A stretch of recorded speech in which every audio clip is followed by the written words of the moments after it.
எந்த ஒரு வேலையாக இருந்தாலுமே ரொம்ப கஷ்டமாக இருக்குன்னா வேலையை செய்ய முடியாது. வேலை எவ்வளவுக்கு எவ்வளோ எளிமையாகவும் சுலபமாகவும் சுகமாகவும் இருக்கணும். வேலை அந்த வேலை செய்ய ரொம்ப பிடிக்கும். இந்த பிள்ளையோ தேவையிலே இல்லாமல் விளையாடும், அதனால ஒரு பயனும் இல்லை. ஏன்னா விளையாண்டுக்கிட்டே இருக்கு பிள்ளையோ, அது வந்து அதுக்கு சுகம்.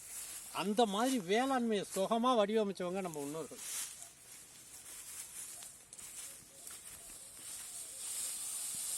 அப்புறம் இன்னொரு முக்கியமான விஷயம், வேலை செய்யறதுல வந்து விளையாட்டில் வந்து மன மகிழ்ச்சி தான் வரும் இல்லைங்களா. உடற்பயிற்சியில் வந்து உடலுக்கு ஆரோக்கியம் வரும். அப்போ விளையாட்டுங்கிறது வேற, மன மகிழ்ச்சிக்காக செய்கிறது, உடல் ஆரோக்கியத்துக்காக செய்கிறது உடற்பயிற்சி. இந்த ரெண்டையும் கடந்து இன்னொன்று இருக்குது. அது என்னன்னு கேட்டிங்கன்னா உடலுக்கு தேவையான சத்துக்கள். அதுக்கு தான் சாப்பிட்றோம். உண்மையில் நம்ம சாப்பிட்ற சத்துக்கள் எல்லாம் சூரியன்கிட்டேருந்து தாவரங்கள் எடுத்து, தாவரங்கள்டேருந்து சத்துக்களை நம்ம எடுக்கிறோம். நம்ம நேரடியாக சூரியன்கிட்டேருந்து சத்து எடுக்கிறதில்ல. ஆனாலும் சில கழிவுகளையும் சில சத்துக்களையும் சூரியன்கிட்டேருந்து தான் வாங்குகிறோம். நம்மளுக்கு நேரடியாக எடுக்க தெரியாததுனால தாவரங்கள்லேருந்து எடுத்துக்கிறோம். அந்த தாவரங்கள் சரியான முறையில் தயாரிக்கலைன்னா அது தப்பு. தாவரங்கள் சரியான சத்துக்களை எடுத்துருக்கணும், அது சரியான முறையில் தயாரிச்சிருக்கணும். ஒன்றும் இல்லை, எளிமையாக சொல்கிறேன். சரியான முறையில் சமைக்கப்படாத உணவு உங்களுக்கு உணவாகவே இருக்காது. அதுலேருந்து உங்கள் உடம்பு எதையும் எடுக்காது. மருந்து கூட செரிச்சாதான் மருந்துலேருந்து சத்துக்களை உங்கள் உடம்பு எடுக்க முடியும். அப்போ செரிக்கிறதுக்கு தகுதியான மாதிரியும் இருக்கணும், சத்துக்களை உள்ளடக்கியதாகவும் இருக்கணும். அது இரும்பை நேரடியாக சாப்பிட முடியாதுல்ல. ஆனால் இரும்பை வந்து நம்ம மாத்திரையாக சாப்பிட்றோம், டானிக்காக சாப்பிட்றோம், அது வந்து நம்ம உடம்பு எடுத்துக்குது. அந்த மாதிரி சில சத்துக்களையும் சில கழிவுகளையும் நீக்கிறதுக்கு சூரிய ஒளி நம்ம உடம்புக்கு நேரடியாக பயன்படுது. என்ன அப்படிலாம் பயன்படுதா? கண்டிப்பாக. குளிர் பிரதேசத்தில் இருக்கிறவங்க வெயிலில் படுத்துக்கிட்டு வெய்ய காய்வாங்க. அதே போல் ஒரு பையன் வந்து 100 மீட்டர் ஓடினானா வேர்க்கும் அவனுக்கு. காலையில் போகிறதெல்லாம் வாக்கிங்கெல்லாம் போகும்போது பார்த்தீங்கன்னா தண்ணியை குடிச்சிட்டு வேர்த்து ஊற்றும். அவ்வளவு சிரமப்பட்டே செய்ய வேணாம், வெயிலில் சும்மா நின்று பாருங்க, அவ்வளவு நீரை உடம்புலேருந்து சூரியன் எடுத்துடும் வெளியில். உடம்புக்கு தேவையான ஆரோக்கியத்தை கொடுக்கறது, தேவையில்லாத நீரை வெளியேற்றுவது, கழிவுகளை வெளியேற்றுவது. உடம்புல மிகப்பெரிய உள்ளுறுப்பு வந்து தோலுங்க. தோலை உரிச்சிருவான்னா, தோலை உரிச்சாச்சுன்னா உள்ளே ஒன்றுமே இருக்காது. தோல் வந்து எல்லா உள்ளுறுப்புகளையும் பாதுகாக்கிற பெரிய போர்வை. இப்போ உளுந்தோ பயிரோ நல்ல தோலை உரிச்சிட்டிங்கன்னா முளைக்குமா? அது உயிர் சத்தை காப்பாற்றுற முக்கியமான இடத்துல இருக்கு. உயிர் சத்தை காப்பாற்றுற முக்கியமான இடத்துல இருக்கிறது பூச்சி தொற்றாலேயோ பூஞ்சால தொற்றாலேயோ பாதிக்கப்பட்டான்னு ஆகும். இப்படி சொன்னால் புரியலையோ? உளுந்து தோலையெல்லாம் ஒரு புழு தின்னுட்டுன்னு வச்சுக்கோங்க, உளுந்து முளைக்குமா? அது மேலே ஃபங்கஸ் வந்துட்டுனா முளைக்குமா? முளைக்காது. அப்போ நம்ம பூச்சி புழுவெல்லாம் ஒழிக்கிறதுக்கும் பூஞ்சால தொற்று வராமல் இருக்கிறதுக்கும் என்ன பயன்படுத்துகிறோம்? வெயிலில் காய வைக்கிறோம் தானியங்களை. உங்களை தூக்கி கொண்டு போட்டு வெயிலில் உருட்டியாக போட முடியும்? உற்சாகமாகவும் பொழுதுபோக்காகவும் வருஷத்தில் ஒரு 10 நாள் நம்ம உடம்பு வெயிலில் இருக்கும். அதுவும் உலகத்திலேயே உடம்புக்குள்ளேயும் உடம்புக்கு வெளியிலேயும் சமமான தட்பவெப்ப நிலவர பூமி தமிழ்நாடு. நான் ஏற்கனவே சொல்லியிருக்கேன். ஒரு இடுப்பில் ஒரு துண்டோட ஒரு பையன் இங்கே நிற்க முடியும். அண்டார்டிகாவில் நிற்க முடியாது, அரேபிய பாலைவனத்தில் நிற்க முடியாது. அவங்க அண்டார்டிகாவில் இருக்கிறவங்க வெய்ய வந்தால் வெய்ய காய்வாங்க இல்லையா? இன்றைக்கும் வெளிநாடுகள்லாம் அரை துணியோட பெண்கள் வந்து வெயிலில் கிடக்கிறத பார்ப்போம், ஆம்பளைங்க கிடக்கிறத பார்ப்போம். நம்ம சாதாரணமாக வெயில் என்னன்னா உடம்பு சத்தை எடுத்துக்கோங்க. இப்போவும் மார்கழி பனியில் வெயில் காய்வோம் நம்ம, சரியா? அது மாதிரி பழக்கம். அதேமாதிரி கடும் கோடையில் பார்த்தீங்கன்னா இந்த பறவைகள்லாம் போய் தண்ணியில் விழுந்துடும். நம்மளுக்கே எங்கடா தண்ணியை கண்டு போய் விழுந்தா தேவலாமான்னு இருக்கும்.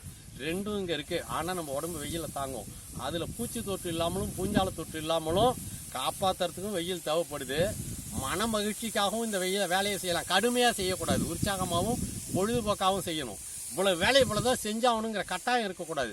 அதே போல் மழை வந்துட்டு ஐயோ இது வெயிலில் வீணாக போயிடும், அந்த மாதிரி இருக்கக்கூடாது. வெறும் பொழுதுபோக்காகவும் உற்சாகமாகவும் ஒரு வேலையை செய்யணும். உங்கள் உடலுக்கு வேண்டிய ஆரோக்கியம் வரணும். நோய் தொற்றோ பூச்சி தொற்று பூஞ்சால தொற்றுங்கிற மாதிரி தொற்று எதுவும் இல்லாமல் உடம்புலேருந்து பாதுகாக்கணும். கழிவுகளை நீக்கணும். உடம்புல மிகப்பெரும் கழிவு மண்டலம் வந்து தோல் தான். அது வெளியேற்றுற அளவுக்கு உப்புகளையோ வியர்வையோ எதுவும் வெளியேற்ற முடியாது. நீங்கள் தான் மின்விசிறிக்கும் கீழேயும் குளிர் சாதனத்துக்கு உள்ளேயும் போய் நுழைஞ்சிக்கிறீங்களா?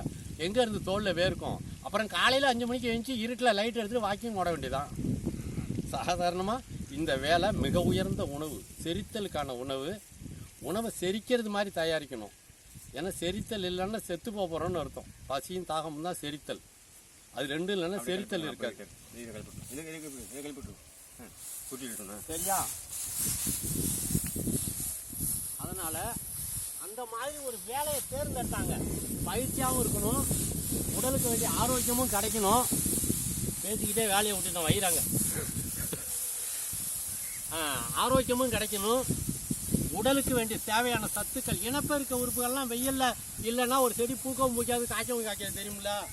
பொதுவாக கிராமப்புறத்தில் இருக்கிறவங்களுக்கு இந்த பாலுணர்வு பிரச்சனைலாம் வராது. காரணம் என்னன்னு கேட்டிங்கன்னா சூரியன். சரியா? இது வந்து ப்ராக்டிக்கல், அதாவது செய்முறை. மருத்துவத்தில் செய்முறைன்னு ஒன்று இருக்குது.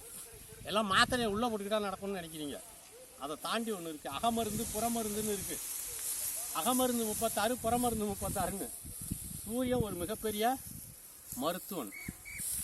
தானே மருந்தாகவும் மருத்துவனாகவும் இருந்து வேலை செய்யக்கூடிய ஆற்றல் வந்து சூரியனுக்கு இருக்குது.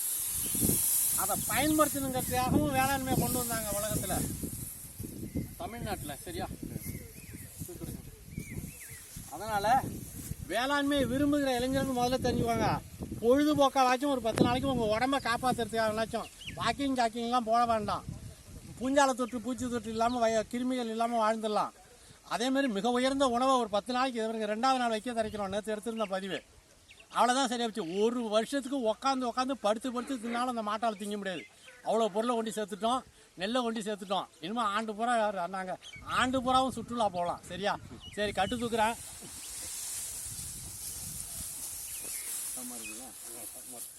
சரியா சூறாமிட்ட. ஓகே, நன்றிங்க. மறுபடியும் சந்திப்போம். நன்றிங்க.